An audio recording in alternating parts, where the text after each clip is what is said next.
All right. Welcome, everybody. Sorry, I am speaking into the microphone for the benefit of, not for you, but of the online participants. Welcome to this fascinating Creative Couch session. As you know, we're going to be speaking with Gary Bolles in a minute. I've just got the really exciting telling you what happens in the case of emergency job at the beginning. So welcome to everybody online and welcome to you here as well. My name is Colin. I'm the Chief Innovation Officer here at Creative HQ. For those of you who are not sure who Creative HQ are, we are the New Zealand's innovation hub. We operate across a number of different areas, including founders and startups working with government and also our School of Innovation to develop capacity, innovation capacity. But part of what we do is to connect. And so these workshops and opportunities are an opportunity for us to engage with great minds from around the world to talk about innovation generally and specifically. And today's topic is about the future of work, about AI, about the changes and transition points that are coming our way. What I do want to just do, first of all, is just talk a little bit about what happens in the case of something going a bit awry. You know the drill well, for those of you who are Wellington-based. As you can see here, if there is a bit of a shake or a bit of a siren going, whether it's a fire or an earthquake, then follow us, just follow our instructions and we'll tell you what to do. But in the case of an earthquake, please do drop, cover and hold under the tables. Otherwise, we'll take you down the stairs in the way that you came in and we'll go out onto Inglewood Place here and congregate on the corner. The other thing, just in case of those of you in the room, for those of you who are online, if you need to use the bathroom, don't follow these instructions, that would be really weird. But for those of you in the room, there is a key that you can use then just to access the toilets outside of this room. In case of those of you in the room as well, if we're going to take a few photographs, Natasha is around here somewhere. You'll notice her because she's got a camera. If you don't want to have your photograph taken at any point, just let us know and we will deal with that respectfully as well. For our online guests, there will be a time for Q&A throughout today. So after I introduce Hal, who's going to be the interviewer of Gary, Gary's going to talk for about 10 minutes, and we're going to open it up. Hal's going to have some provocations, some questions to get the conversation going, and that's going to be open for us to ask questions as well. For those of you online, just put your questions into the chat, and we're going to pick it up on your behalf and ask on your behalf in the room.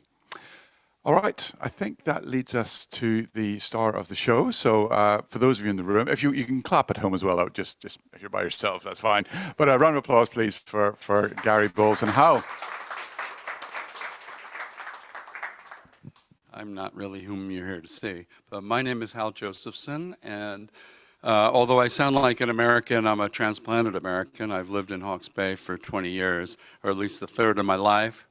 I want to take a few moments to welcome you. Good afternoon. Good afternoon to everybody online. Nice to see your smiling faces. And if you want something sweet, some sugar, or something to drink, it's in the back of the room. You all have come here to hear Gary. So and he planned to just sort of make a few opening remarks and then keep it interactive and make it interactive for all of you. So I hope you will follow the CHQ memorandum and stretch your mind, change the game, think of some good questions to ask. Okay? Okay. I have known Gary for a long time. Let's not even go back how many decades. But when I was in San Francisco, he was doing a number of different things. Now he's traveling around the world, and he's going to tell you which hats he spins, as he says, to gain his perspective. But he came here from Europe, through Canada, through California, and we were in Australia last week in Queensland, and then I went home to Hawke's Bay, but he went on to Sydney, Melbourne, and now here in Wellington, thankfully not delayed. We were both worried about that. But thankfully you had a magic day yesterday, which is nice to see, and flying in this morning there were no delays. So take your hands again, if you would, online and here, and welcome Gary Bolles. Please. All right. Thank you all for coming. Thank you all for watching online. I think the safety protocol, if you're watching online, is grab your laptop and leave the building. So, but keep watching. So, I want to make this as much of a conversation as possible. So I just had a few of what I call fire starter ideas. I do have to thank you all for inviting me to be here in Wellington. New Zealand is mine and my family's happy place. I think this is my 9th or 10th time in Aotearoa. We've been adopted by Ngara Runui Iwi in Hawera, so and we've spent quite a bit of time up there. I think I've been told by a number of Kiwis I've seen more of your amazing country than many of the residents, because I've lectured because of Hal's help from Dunedin to north of Auckland, so, and everything in between. So it's always an amazing opportunity to be back here, and thank you especially for the weather yesterday, for ordering such a magical day up. So let me just walk through a number of ideas that I hope will serve as fire starters for conversation. I much prefer to make it a dialogue and understand what's most important to you.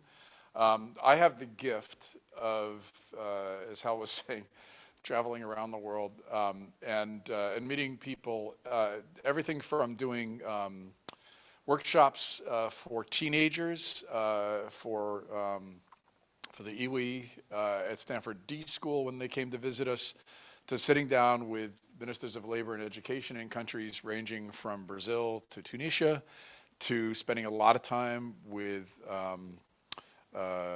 people who lead organizations. I've mentored countless startups throughout the years in Silicon Valley and beyond.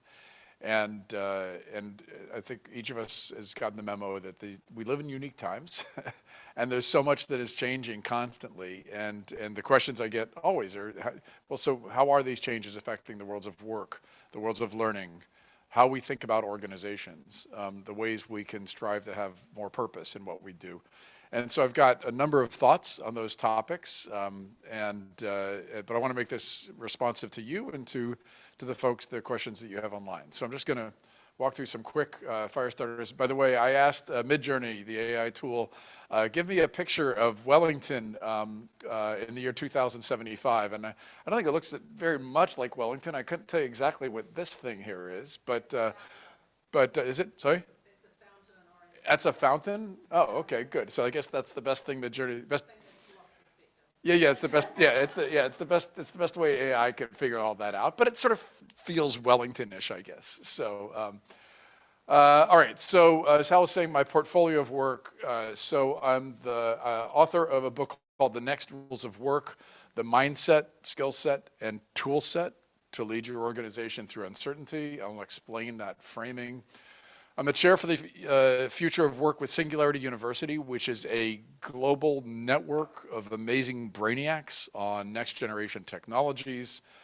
I'm the co-founder of Next Collabs, and I'm happy to talk a lot about sort of this AI moment, what I call the AI tsunami. We've got an amazing mix of change makers and creatives around the world that have become experts on all the artificial intelligence tools that are transforming so much of work and many industries.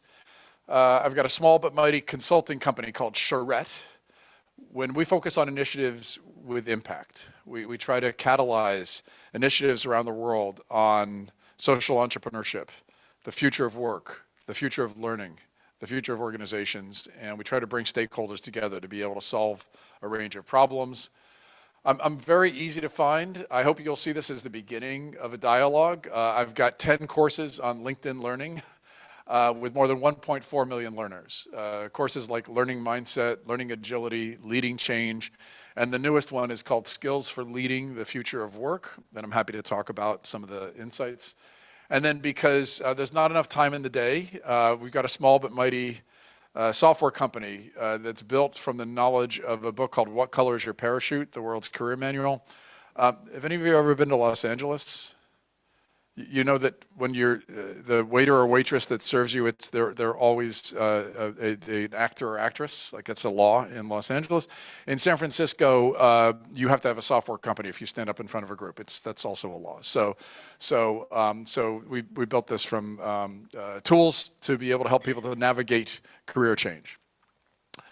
All right, so I'm going to run through what I call a series of fire starters, and if you get this sort of mental note, like I want to learn more about that, or I want to dive into that topic, or I completely disagree with what that Bolles guy just said, and I want to come at some of the different angle, please just make a mental note, and we'll dive into it. But here's some of the contentions that I would make without any data to back them, unless you challenge me. So exponential change is the next normal. Not the new normal, it's the next normal. We're experiencing wave after wave of change, and we don't know what the next black swan event is going to be. We just know that there will be one. So we need to have the mindset, skill set, and tool set to be able to continually adapt. Yet, even with all the change that's going on, we're still, when we think about work, what work is, we're still anchored in the old rules of work. We have so many things that we do that we don't even question. When you're going to go do a startup, you would think of typically making it, the work would be 5 days a week. And in many traditional organizations, it's 9 to 5 or 9 to 7, or, these are old rules. We've had these rules for a really long period of time, and yet we're still following them. However, especially a younger generation, but not just the younger generation, people of all ages, are co-creating the next rules. That is, creating a completely different way of approaching work. The workshops that Hal just referred to that I did in Melbourne and in Sydney, we spent all day with people who lead organizations trying to understand how to deal with a multi-generational world where the next generation is not just a generation. I think of them as a new species. Completely different mindset and skill set approaching the world of work. And so since we're all co-creating these rules, how can we understand, well, there are these people that are bungee cording back to the old rules. Like, has anybody heard of Elon Musk? Do you know who he is? Okay, all right, a couple of hands went up. When Elon waves his magic wand and he fires 75% of all the people in, is it Twitter? Is it X? Is it Twitter X? I mean, I still don't know.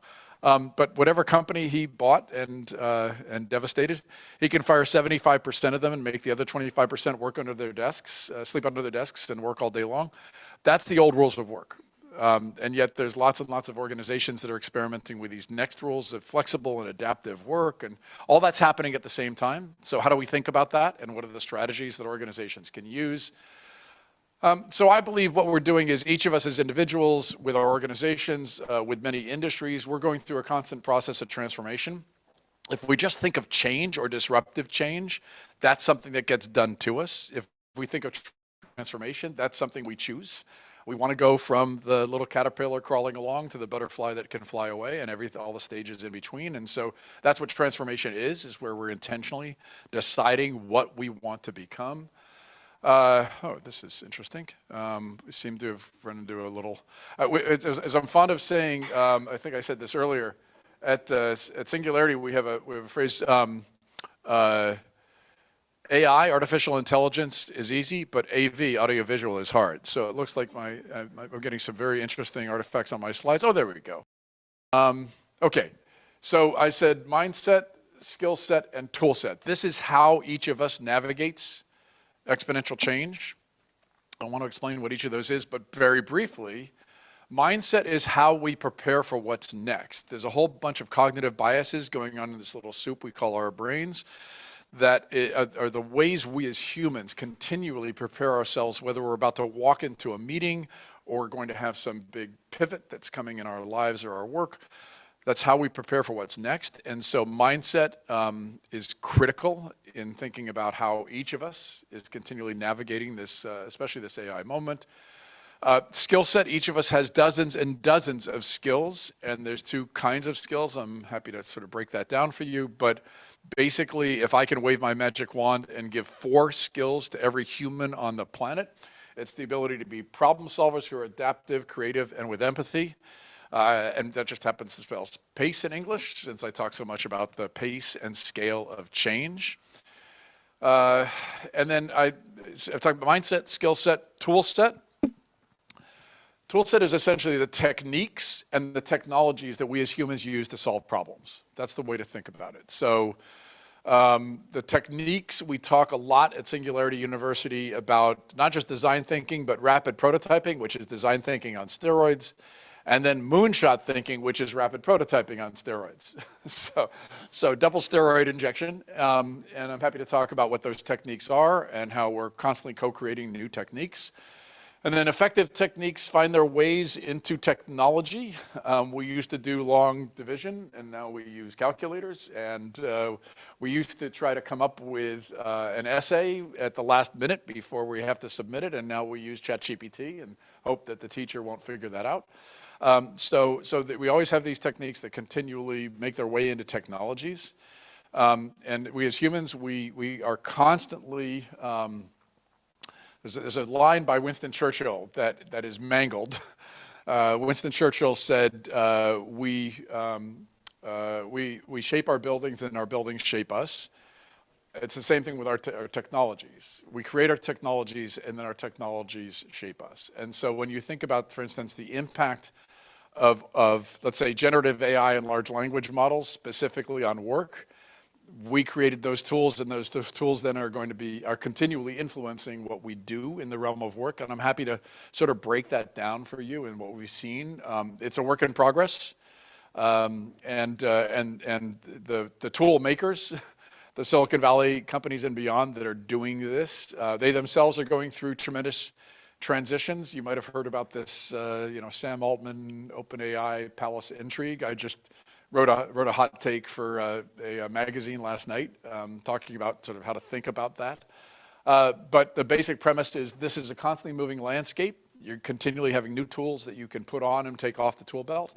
And so I can talk about how we can sort of leverage those. I call this the AI tsunami. I wrote a piece about a year ago, just after ChatGPT was released. And said, what's really likely is there's going to be this constant series of waves of new products, new releases, constant updates, and you have to think of it as just never ending. Like it's just going to keep on going. And I've written a series on LinkedIn with my newsletter, a 5-part series on breaking down the impact of AI on work, on learning, on organizations, and if you want to dive in more, I've got a lot more on that topic. And then finally, this is often seen as sort of a zero-sum game. Oh, robots and software are going to take away all our jobs. That's certainly a scenario for the future, but that's not the future I want. So let's co-create something a little bit different. And one of the ways we'll co-create something that's a little bit different is if we try to change the calculus, so that rather than thinking about, especially the AI toolset, as simply automating human tasks and making work go away, instead, how do we leverage these technologies so that each of us as humans can understand, develop, and continually co-create together new superpowers, especially at in the context of teams. So I'm going to stop there and just ask I'll back up to the main slide so we have something cool on the screen. And then let's just make it a discussion. So Hal, I don't know if you want to kick off with any incendiary questions to sort of dive down on any particular facet of this, or if there's anything that there's a burning question from the folks here or online. But let's just go where think of this as a video game where you get to choose your own adventure. So pick which path you want to go down. And I'm sure that those initial comments, so thank you for that. Thank you for those comments. Stimulated some questions among you. I also want to say that Brett Holland was going to be here, but he's online, I think. And so he's going to raise his hand and ask a really good question. But I'm here in his stead. I'm from Hawke's Bay this morning, and I'm glad to be here. And I'm really glad to hear what Gary's opening remarks for the session stimulates in terms of questions from you. So there's one. I don't have to have any, as long as you keep. We want to have a mic so that people online. I can repeat the question as well. I'm sorry.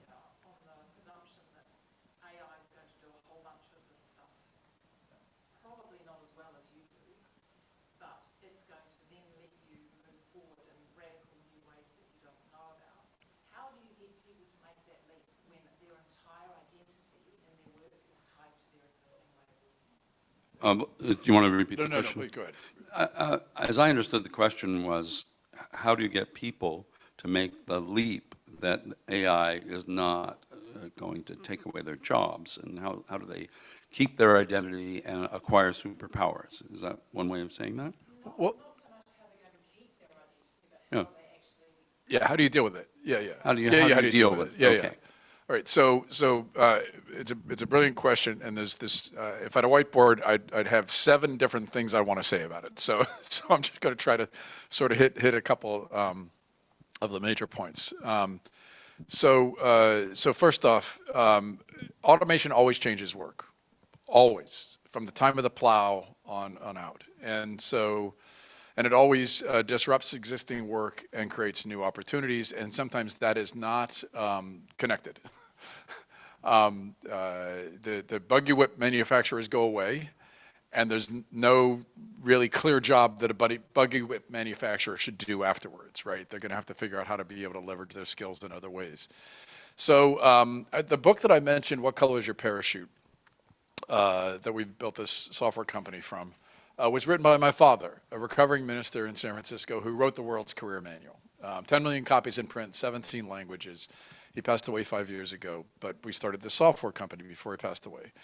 And so he wrote his book 50 years ago, and it was all about trying to help people to understand the process by which they go through any kind of career change, whether it is fueled or catalyzed or destroyed by technology or by simply other circumstances, such as an economic downturn, or just they got fired from the job or laid off, or they see new opportunity. They want to go do something different. And so my father had a great framing for this, and he said, what ends up happening in a world, what I call in a world of exponential change, but when there's constant change around you, is you've learned a certain skill set, and you have a certain mindset, and you build your identity around that. I'm a lawyer. I'm a doctor. I'm anchored in that. I'm a construction worker.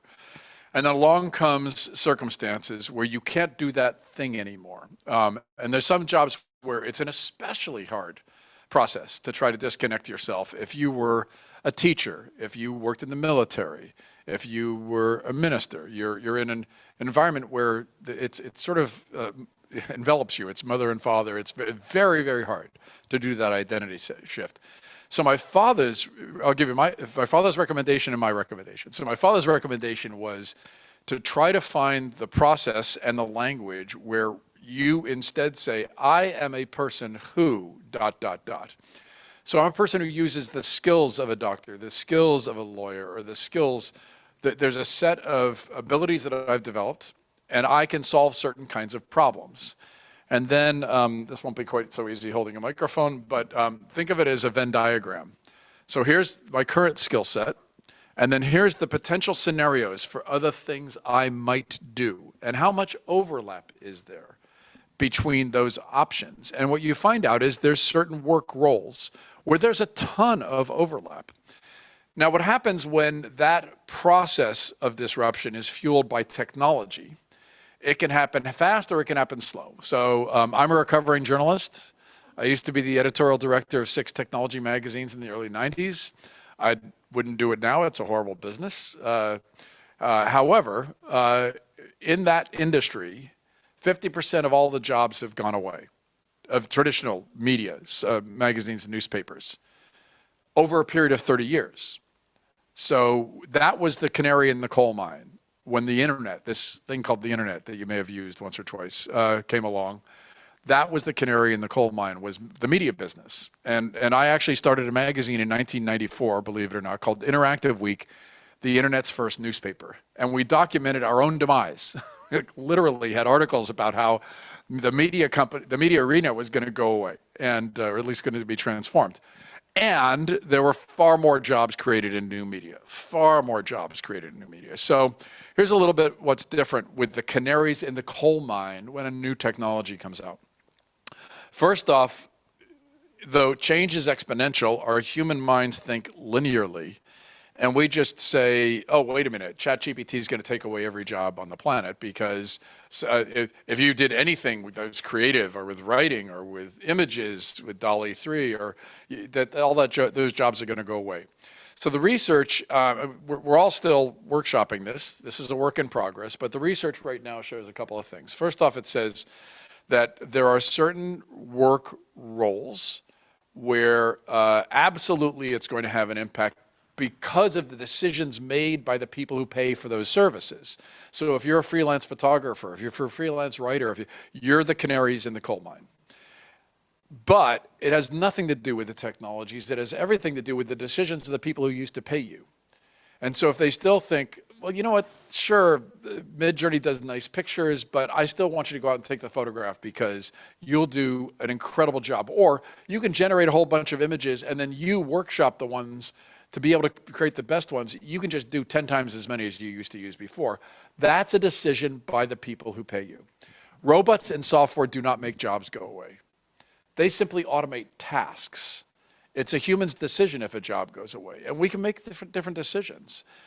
However, if you have been doing that work for a very long period of time and you feel like your identity is suddenly being fractured by these technologies, the difference that we found over and over again, the reason I keep talking about mindset, is if you have a fixed mindset, that is, you've been a freelance photographer for 30 years, and you're sort of stuck in that entire identity and role, a growth mindset tells you that you're constantly changing and learning, and you're just going to become the best at the new tools. So I always recommend to people read the book Mindset by Dr. Carol Dweck, which talks about that polar set, the spectrum from fixed to growth mindset.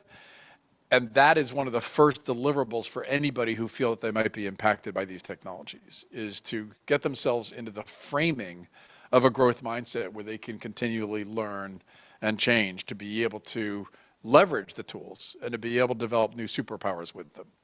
I hope that's helpful. So go ahead. Sure, fire away.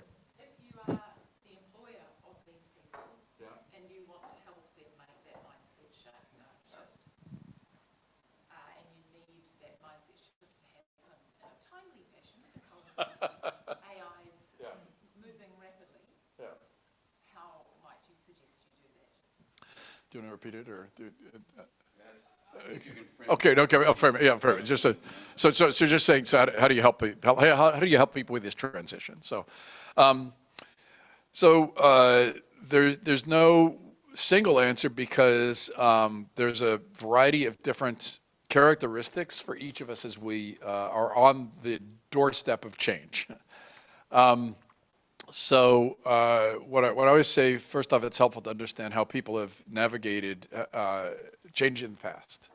Some people want to be trained, and so if you understand someone's mindset, then and when they encounter opportunities for change, they're all in on taking courses, on doing it as a team sport, on doing it with others. That's a strategy. But to know if that's something that really works well for somebody. Because if you take somebody who was an individual contributor, learned everything on their own, and you try to force them into courses, that might not be the right circumstances. Others simply want market signals.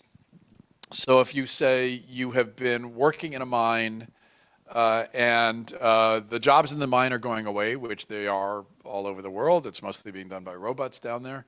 But there's this other job, which is fixing the turbines. And it turns out there's about a 60% skills overlap between going down in a mine and climbing up on a turbine. And we can train you in 6 weeks, and you'll be making money. It won't be quite as much money, but so you send market signals. Here's the new opportunity for you. Here's the way you can think about new opportunities. You have scenarios so that you can see that there's, it's not a bridge too far. You don't have to go back for a 4-year degree to be able to do the new work opportunity. Third is try to keep people employed.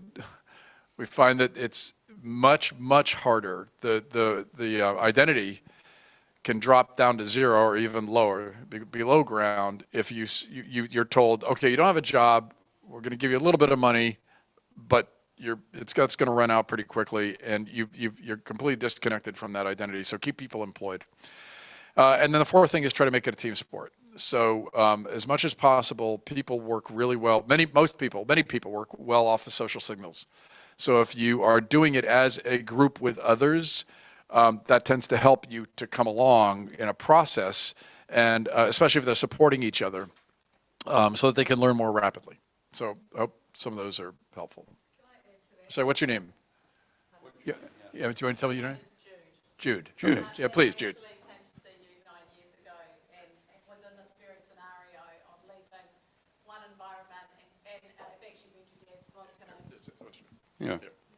Yeah, so people online So can I've hear you. read your dad's book. I've done the flower exercise more than once. Oh, yeah. Okay. Yeah. Well, that's awesome. Yeah. Congratulations. Yeah.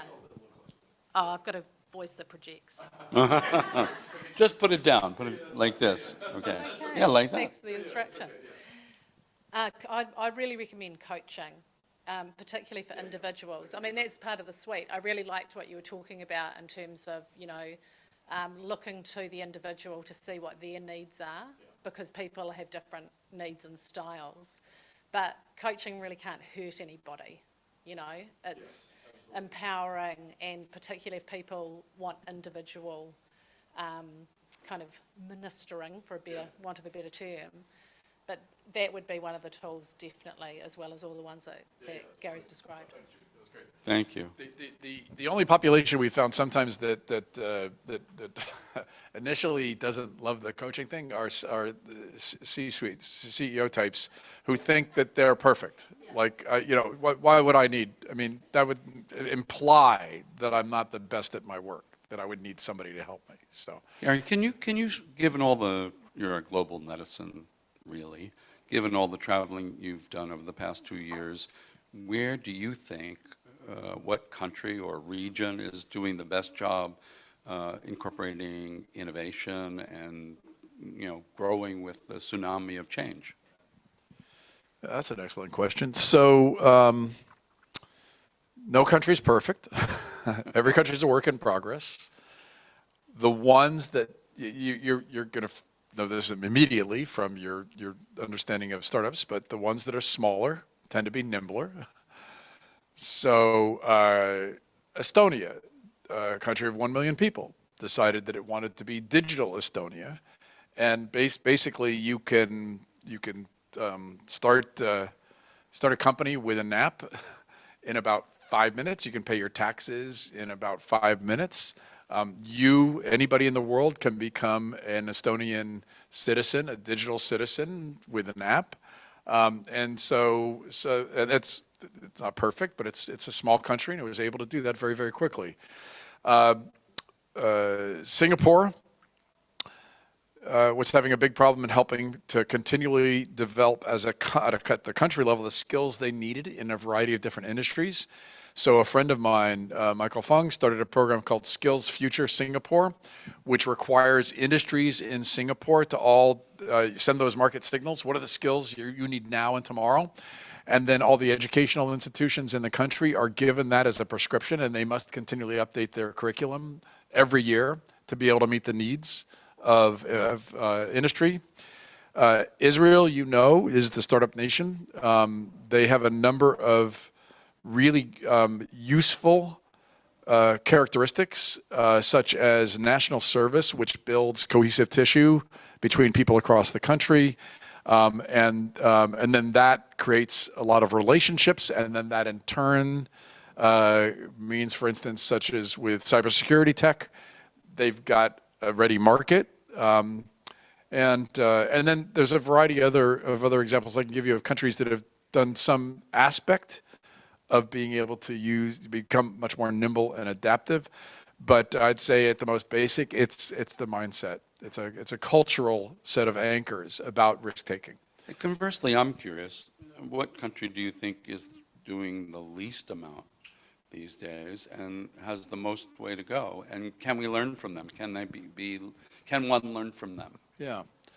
So I'd say I'd put it more in the context of what are there countries that could have been much, much farther along Yeah, if they didn't have some of these, sort of frictions? Yeah. And I'd say, countries like Germany, for instance, and across the board, I don't mean to diss Germany, I'm saying what ends up happening in countries that have a culture where failure is not an option. Not because you're just going to go ahead and be successful, but because failure is not an option. If you fail once, you're branded for life, and the system doesn't let you take new risks where there isn't a lot of risk capital, or where the ecosystem simply is not yet well developed. Our managing partner, Heidi Kleinhaus, and I have an initiative that we're just catalyzing called Future Forward Africa. And we were just in Ethiopia last month. And what happens where the ecosystem is not yet fully developed, they may want to be as entrepreneurial as possible, but there isn't a lot of risk capital. There's not a lot of corporations that are going to buy from startups. There's not a lot of disaffected employees leaving the corporations and going to do startups. There's a lot of pieces of the ecosystem that are not in place. And so those are the countries that I think we can look at and say, all right, so New Zealand's doing, I think, an amazing job of putting a lot of the pieces into place. How do you see that as a continuous journey? And how do we keep on trying to optimize the parts of the ecosystem where we really need to be able to make sure that it continues to amp its way up? No ecosystem is perfect. Silicon Valley is probably the most optimized on the planet. Many other countries are building great ecosystems, but they often have significant areas where it just isn't optimized yet. I think from having been here, and then I'm up in San Francisco occasionally, the mindset around failure has changed dramatically in New Zealand. Intentionally.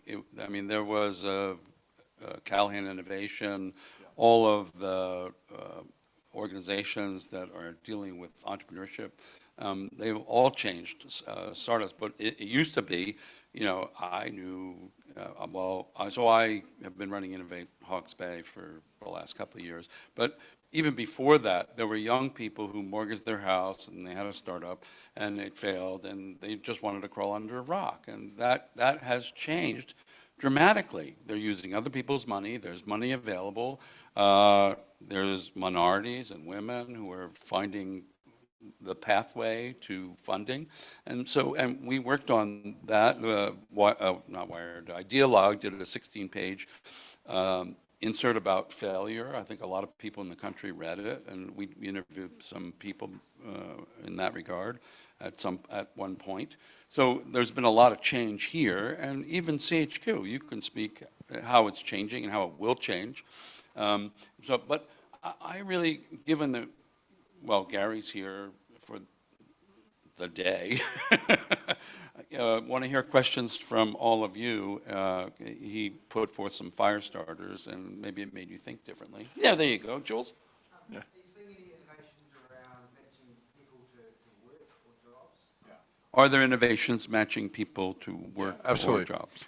So here's when I talk about sort of co-creating the next rules of work. So and that we're still anchored in so many of the old rules of work. So I'll give you a couple different pieces of framing for just thinking about this process, about how each of us determines the kind of work that we most want to do, and then how the market hopefully rewards that. So if you had perfect information about all of the people that could be working for your company, you have a need, you've got a problem to be solved. My framing for work is that work is basically just three things. It's human skills applied to tasks to solve problems. That's all that work is. Skills, tasks, problems. So you're an employer, you hire people to solve problems. Now, in some big companies, there's one or two people who think it's their job to create problems, and you've all worked with those people before. But for the most part, one of the great insights my father had is, if you're a job hunter and you present yourself to an employer as a problem solver, I understand your problems. I understand the problems of your customers. I understand the problems of trying to continually create new value for them. I've solved problems like these before. You are far more likely to get hired than the next person. So first off, let's put it in the context of the problems to be solved, and that's what we pay, that's why we pay people. That's what people pay us for. All right. So then, how do we solve problems? We have human skills, right? That's it. So how do we go through that process of determining what our skills are, or what skills we need to learn, the kinds of problems we want to solve, and the kinds of problems that people will pay us for? And if we had the perfect process in our work systems, let's say throughout New Zealand, you had a database of all the problems to be solved that people are willing to pay for, and of all the skills, and you could hit a button and it would all dynamically and magically match up, then that is full employment, a full economy, everybody's happy, and never works that way in any economy in the world. Because we're messy, expensive humans, and we don't always know what our skills. I always show a picture of an iceberg.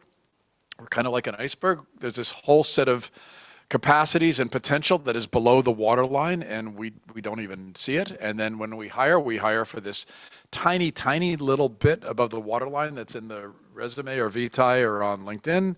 And then there's all this human potential that's below the waterline. So what are work market platforms trying to solve is essentially a set of risk reduction mechanisms.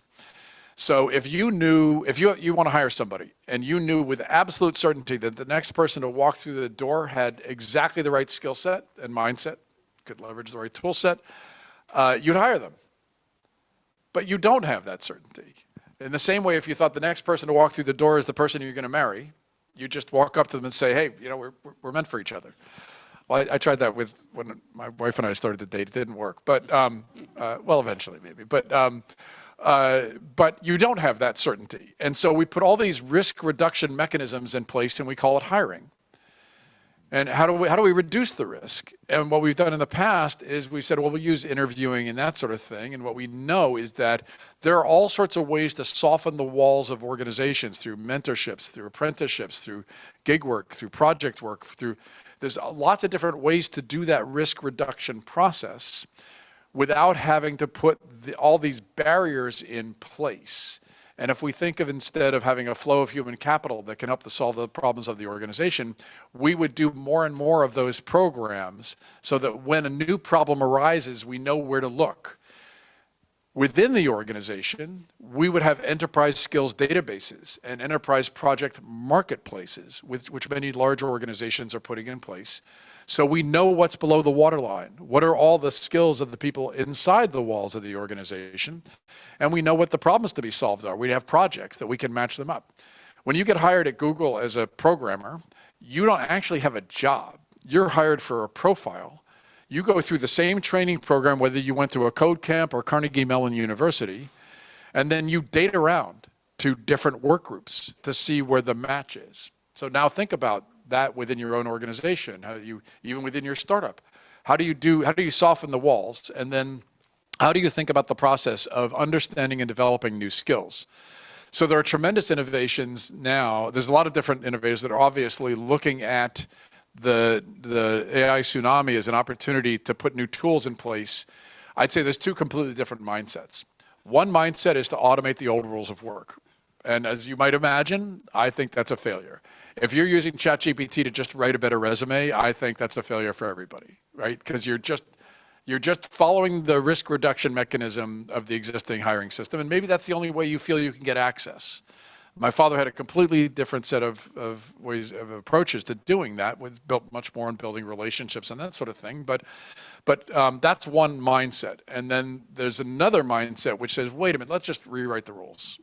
Let's just come up with new ways of defining what work roles are, rather than, the way that most job descriptions are written in existing companies is you take the previous job description, which, so it was Mary was in the role. And you loved Mary, and Mary quit. And you want Mary back, but you can't have Mary. So you put some lipstick on the job description, you make a couple little changes, and you put it out on Indeed.com or whatever platform, because you want Mary. You want the next Mary, right? As opposed to thinking about, well, wait a minute, there are problems to be solved. What if we co-created those set of requirements and the kinds of skills that were needed? What if we did that with our team? What if we did that with candidates? What if we made that a constant process of co-creation? And we sort of broke down these silos. We stopped thinking just in terms of jobs and instead thought about in terms of more project-oriented assembly of work. There are lots of inspirational organizations that do things like this, like Valve Software. You guys see Valve Software, they've got their HR manual online. They call themselves a leaderless organization. They hire exactly like that. What are the problems to be solved? Why don't you walk around and talk to some people and find the problems that you could solve? And if we build a good connection, then great, you're hired. So there's I think a mindset shift is coming. We have to think about how do we reward more organizations for buying into the process of rewriting the rules, and then how do we help individuals to be able to leverage AI superpowers, right? So you're talking to different potential employers. You find out that there's a certain skill set or type of experience that they're looking for. How could you use some of the AI tools to be able to get really rapidly up to speed? Or how could you think of that as a constant process where you're continually getting up to speed on the things that you want to learn? We are on the cusp of cracking the code based on our insights around neuroscience and on human skills, of cracking the code on human skills just like that's just like we've done for human DNA. We've got an initiative called the Skills Genome Project. If you ping me on LinkedIn, I'll send you the links to the overview, but we believe this is a global movement where we're going, all of this process I'm talking about are completely reshaping the context of how we use human skills in organizations. I think we're on the cusp of a tremendously inspirational new era. Before you're welcome to ask questions, but you made me think of Atlassian across in Australia. They have, well, last I checked, they have about 6,000 employees. And each employee was formed in a team. And each team was no larger than 2 pizzas. So they could all meet and share 2 pizzas together. Now, each team was given the task of doing everything within the company, not just whatever they were good at. And what that meant was that each had to, I think they had about, maybe it was 6,000 customers. Each had 100 customers, each team. And they had to make sure that those customers were happy, so they were customer service. They had to check in with them, they had to have people skills. So do you encourage organizations to rethink everything? How much? So it's a great question, but it's always a journey. Like larger organizations, it's always a journey. No organization, it's all messy, expensive humans. So we're all trying to co-create this stuff together. However, there's some poster children. So Atlassian, and then it has a competitor called Asana in the US. And what they've done is, in both cases, they've designed the culture of the organization at the same mindset of the organization, at the same time that they've defined the structure of the organization.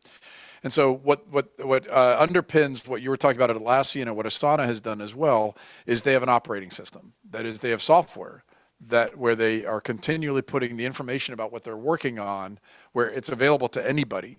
And they can, so that everybody can do no-look passes to each other, no-look football passes to each other, as they're continually becoming involved in different projects. And then they have, I use the word synchrony, but they have functions within the organization where everybody stays connected to the purpose of the organization. You can ask anybody in either Atlassian or Asana 4 questions. What are the top strategic goals of the organization? What are the top strategic goals of your team? What are your personal top strategic goals? And how are all of these connected?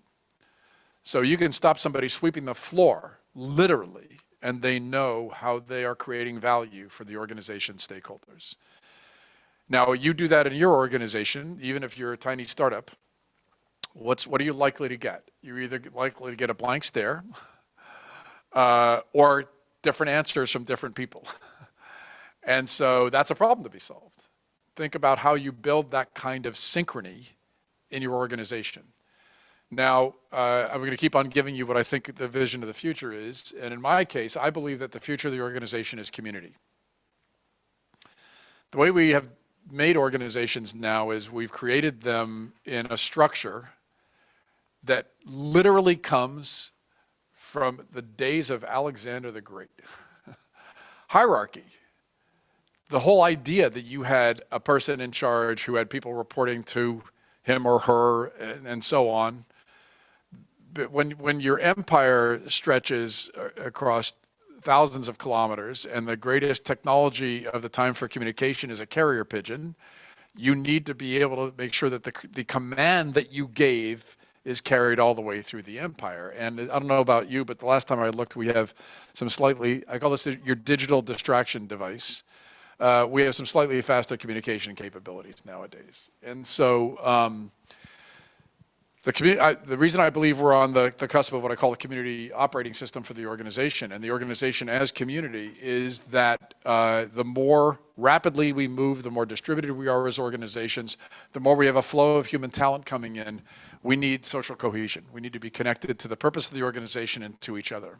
And I've written extensively about this. We're working with a software company out of Brazil called Acaso to build demonstration software for what we think of as the community operating system for the organization, but start thinking about what builds connections between the humans in the organization and the purpose of the organization. And if you don't have that social cohesion, what keeps them wanting to work for you tomorrow? And in a world where optionality is now queen, if you don't like your boss, you can say, screw you, I'm going to drive for Uber for the next couple of weeks and then I'll get the next job. Then that is a totally different world than the people following the old rules of work used to think. CEOs ask me all the time, why do young people nowadays especially ask about purpose of organizations? I mean, I never asked about purpose. Work is work. Do your job. And if you say that to that young person, then they're going to quit and go to the next place. So do we have questions online? Question online, yes. What's the question? Yes, so one is from Brett, and he does apologize from his COVID foggy brain. But he says, here is my question. We at Creative HQ try to help people build their confidence by taking on new ways of thinking and new mindsets. Do you think human confidence is being challenged by the overwhelming growth of technology, especially generative AI? And how do we best build confidence when it can be hard to keep up with all the tech?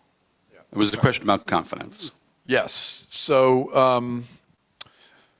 right. So, again, there's a whole bunch of, with a whiteboard, there's a half a dozen responses I don't want to do to sort of build all the pieces together, but let me just sort of hit some of the top ones. So, I use the word, many organizations, when they talk about helping people to be able to create value, to solve problems for the organization, they focus on performance. They focus on productivity.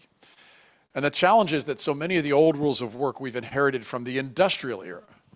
And language, like productivity, comes from the number of widgets that you could assemble in a day because it's measurable and visible. And yet we've got all this brain work that we do. If you supposedly are working at a full-time job and you only spend 5 or 10 minutes a week thinking about it, but in that 5 or 10 minutes you came up with the next multi-million-dollar product for the company, I'd say you have done your job for the week. But we focus on hours and productivity even in places where it makes no sense. So I talk about effectiveness. So think of effectiveness like this. Here's what my agreement is. The person to whom I report, who pays my paycheck or whatever, here's what they think my work role, the agreements for my work role are. And here's what I think the agreements are. And if we're matched, then I'm effective in my work. If you agree what I think I should be accomplishing, I'm effective in my work. And where it doesn't match up, then we have some dissonance and we have to solve that. There's all these stupid headlines about quiet quitting and working multiple jobs and that kind of thing. It just that only makes sense in the old rules of work. But if we have a set of agreements and I'm doing what you're asking me to do, does it matter if I do it in 5 minutes or 5 days? And so the answer should be, that's part of our agreement. If you want me in the office, and you're paying me to do these things, then great, that's what I've signed up for. So now we talk about the AI tsunami, we talk about this constant change. First off, the pace and scale of change is accelerating. I'm not We're not making this up. The data is very, very clear. And what happens is we get overwhelmed. There's so many of our cognitive processes that are built from the time that we all lived on the savannah or in a forest, and we saw something moving in the distance, and we said, is that my lunch or am I its lunch? Like that's the most basic sort of function. And so we have this fight or flight thing that goes on. If it's my lunch, it's fight, and if I'm its lunch, it's flight. And yet it's more complicated than that now. The pace and scale has changed, and especially in many work roles in many industries are changing. There's some that are still much more stable and don't change quite as quickly. So what ends up happening is if you are a canary in the coal mine and you are subject to a lot of that change, the technologies come along and suddenly Midjourney, your DALL-E 3 is released, and suddenly your customer stops buying your services of photography or art generation, then I could understand how you would have a really, really significant challenge in being able to adapt, in being able to solve new problems. So first off, I want to say competence breeds confidence. That's the way when I think about it. If you feel that you can do the work that you have agreed to do, then it's a spiral up. It builds on itself. And so the more competent you feel, the more you're going to likely continue to want to keep on doing that work. And the less competent you feel, the less confidence you will feel. And that's a spiral down. So where organizations succeed, where teams succeed, where people who lead teams succeed, you notice I haven't used the word leader, manager, or supervisor once. I don't use those words. I talk about team guides. I believe there's a completely new mindset and skill set called the team guide, where that team guide knows the mindset and skill set of all the people on the team, and they are constantly helping to breed confidence through competence, constantly helping people to be able to have problems to solve that they can solve. Here's the one challenge, is in a world of exponential change, some of us are change junkies. Here you are in Creative HQ. You've got a lot of startups coming through. The entrepreneurs are, they've bought in on the change thing, right? Silicon Valley, we're a magnet. Not all people are that adaptive. Not all people have that kind of growth mindset. Not all people are able or willing to change that rapidly. And so those are the people that need the most help in being able to build confidence and to be able to develop competence. And so that's our job.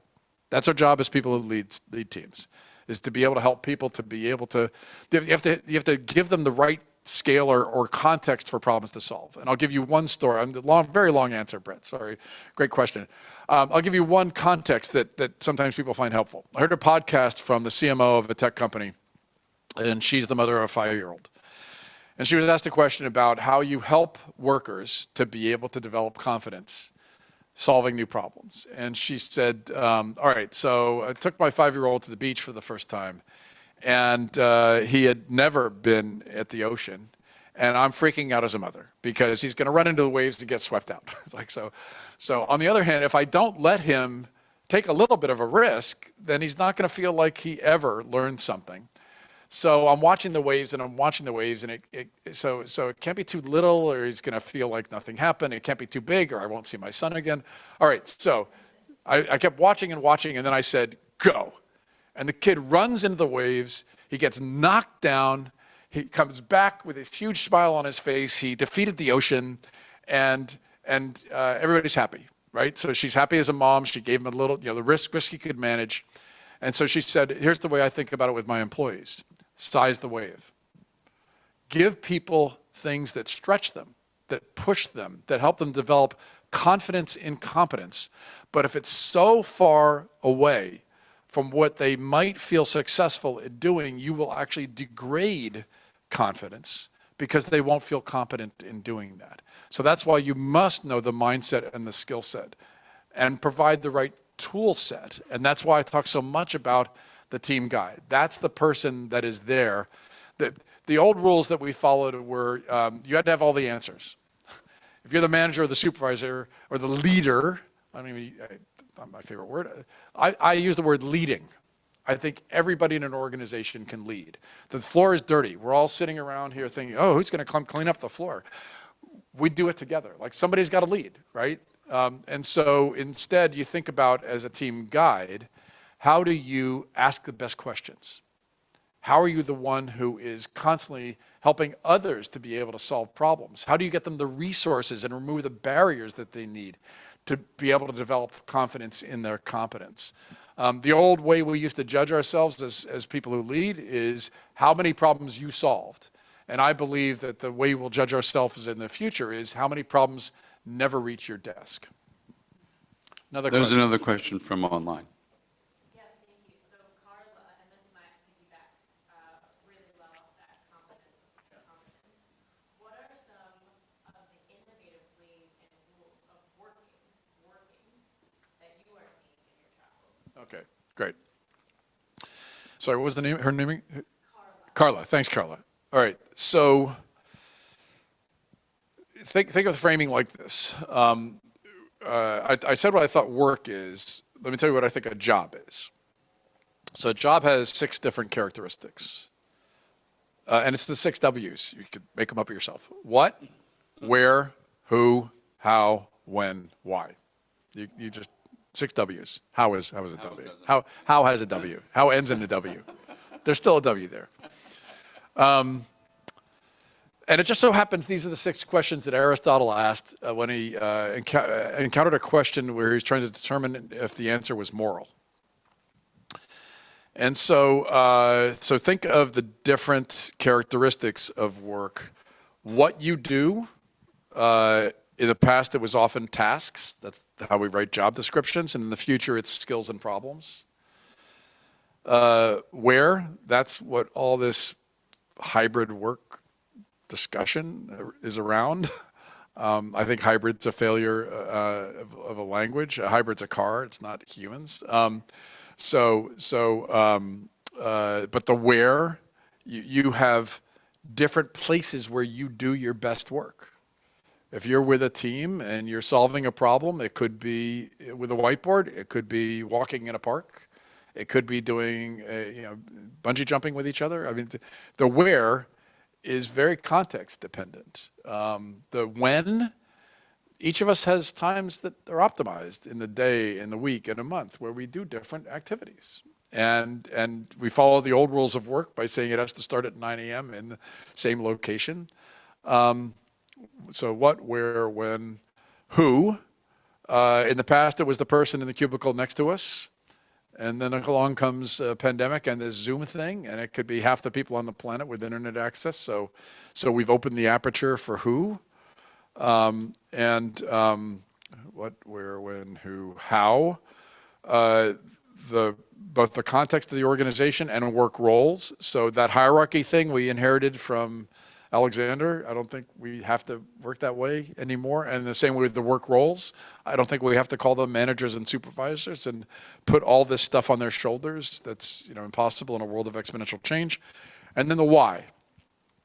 So long answer to the question is, so now think about all of those like they're sliders. And you might be solving problems in the morning in a co-working facility with your partners, and you are, in your work role, you are the guide of that team.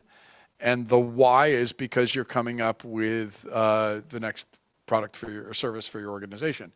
And then you shift the sliders, and in the afternoon, you are brainstorming at home, listening to great music, and you've changed all of the different contexts because you're solving different kinds of problems. And we as humans, we thrive on alternating rhythms. We thrive on shifting contexts.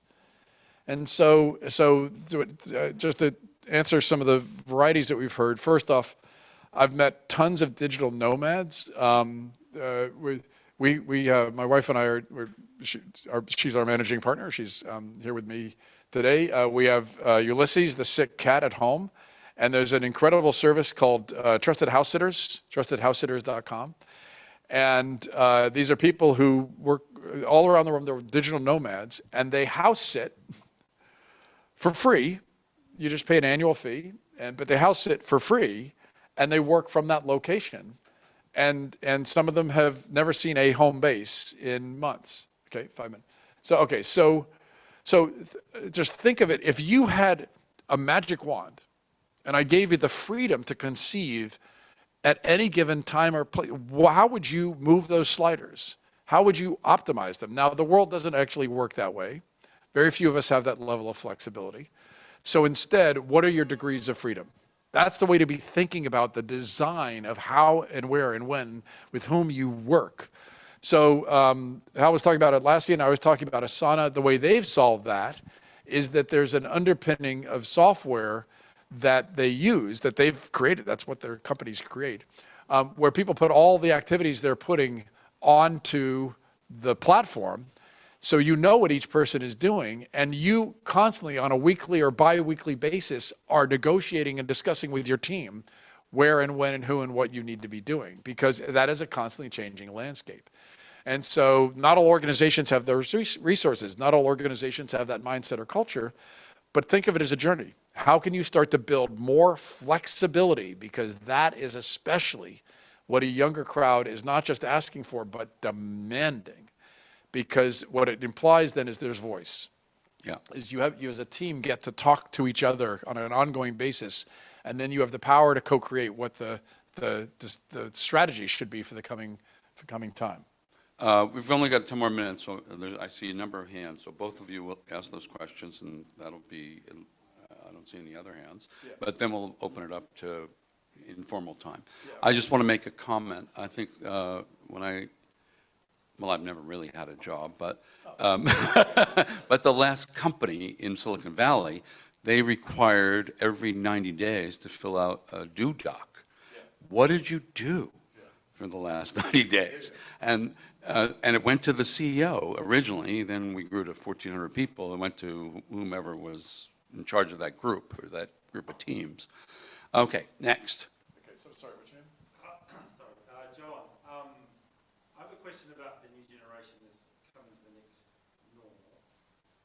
So they're coming out of university where some of their skills are going to be obsolete at their start. Yeah. And so there's two, it's like, what advice do you have for those who are joining and trying to embrace that change? Yeah. And so they've got parents going, why would you go into tech when tech has been taken over by AI? So there've been a lot of conflicting views.